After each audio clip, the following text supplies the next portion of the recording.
All right, so you clicked on this video because you want to know, am I struggling with imposter syndrome? And I just need to become more confident in my skills, abilities, the experience that I've acquired, or am I faking the funk and I really am an imposter? And what can I do to become the real deal? So in today's video, I want you to answer honestly 3 questions.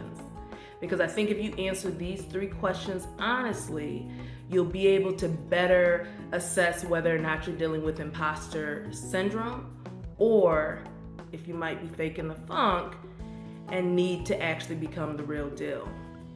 So the first question is, and before you answer these questions, I want you to put on your self-awareness cap, right? Like I want you to be self-aware when you're answering these questions, and I want you to answer them honestly. Like, don't give a ton of disclaimers like, oh yeah, I was able to do this, but it was because I knew so-and-so, and no, just the facts. Just answer the questions directly. So, the first question is, have you acquired the skills, knowledge, and training to make you an authority on the topic that you're speaking on or the work that you're doing? So, again, nobody expects you to know everything about anything. There's always going to be things on a topic or a subject that you don't know. But are you marketing yourself as an expert or the go-to person or the subject matter expert when all you've done is read 1 book, or all you've done is watched 2 YouTube videos? Are you actually the expert? Have you put in the work? Have you invested in yourself? Have you studied the topic? That's the first question. The second question is, what's your resume looking like? Do you have a proven track record of accomplishments and achievements in the area of work that you're doing or the topic that you're speaking on? So for example, I feel very confident. I started off my career as a community organizer, and I feel very confident saying that I am a good community organizer. Why? Because I can point to several pieces of legislation that were passed into law as a result of my organizing efforts. I can say I have built organizing campaigns from being ones that consisted of just 5 members to 2,500 members. I know how to effectively reach out to communities and to organize them and to mobilize them. And here's the proof. That's the question that you want to ask yourself. What's my resume looking like? And when I say resume, I don't mean literally your physical resume that you submit to employers. What I mean is simply, what are your accomplishments? What are your achievements? Do you have a proven track record? So that's the second question I want you to answer honestly. The third question is, do you embody what you're preaching, teaching, or claiming in your work? So basically, do you walk your talk? Do you practice what you preach? Again, no one is expecting you to be perfect. We all have bad days. We all slip up. We all, at times, act what we would consider out of character. Totally fine. It happens to the best of us. But do you embody what you're talking about? And this is not just for people who are consultants or advisors. You can be the manager at your local grocery store. Are you telling your staff to have a high work ethic, that you believe in servant leadership, but you don't serve? You don't model what you're saying. You are not practicing what you preach. That is the question.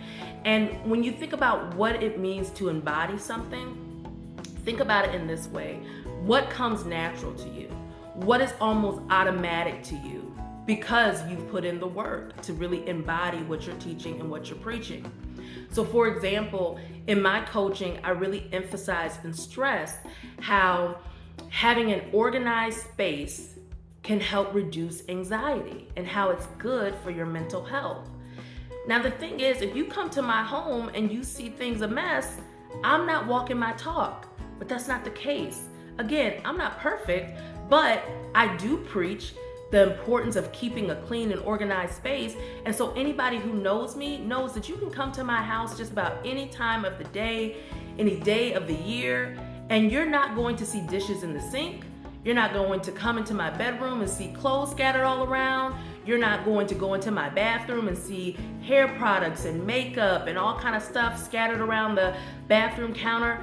You're not going to go into my home office and see folders and papers out of place. That's just not what you're going to see 99% of the time, because I'm walking my talk. I keep an organized, clean, neat space because I really do believe it has an impact on your mental health. It's almost natural and automatic to me at this point. So that's the question: do you actually embody what you're teaching, what you're preaching, the models that you're throwing out at work? Do you embody it? Now, at this point in the video, you may be thinking, no, I actually don't embody everything that I'm talking about, or no, I actually don't always practice what I preach, and maybe I am marketing myself as a great public speaker and I've only attended one Toastmaster session. That's okay. I won't say we all, but many of us have found ourselves being provided with opportunities that we aren't necessarily fully prepared for. I would encourage you, take the opportunity, but you don't have to stay unprepared. That's the biggest thing. That's how you move from being an imposter to the real deal. Just because you received a promotion or a speaking engagement opportunity or whatever, and I probably could have studied a little more to be prepared for this, or if I look at my resume, it doesn't really reflect that I should be stepping into this position. Beloved, that is okay. It really is okay. Don't turn down these opportunities, but just take the time to invest and get prepared. So make sure you subscribe to the channel, because the next few videos that I'm going to be doing, it will be emphasizing how do you move from being an imposter, right? If you're feeling like maybe I have been faking the funk a little bit, how do you move from that to being the real deal? I just gave you one tip in this video, but I'm gonna be giving you more in future videos, so you wanna make sure you subscribe. And if you found yourself saying, I actually do have the track record and I do embody the things that I talk about and the things that I preach, I think I might be dealing with imposter syndrome. This idea of not being able to be confident in my skills, my abilities, constantly questioning, am I a fraud? Constantly fearing if I'm going to be found out. Maybe I'm dealing with imposter syndrome. If that's you, cool. Still subscribe to the channel, because in future videos, I'm going to be talking about how do you overcome imposter syndrome? What's at the root of it? What are some of the things that you need to deal with in order to get free from imposter syndrome? So I hope this video was helpful for you today in discovering, are you dealing with imposter syndrome, or are you actually faking the funk and you're an imposter? Look forward to seeing you in the next videos and providing you with tips on how to become the real deal if you feel like I'm kind of a fraud, or if you feel like I am dealing with imposter syndrome and I need some help overcoming it. So again, check out the future videos and I'll see you soon.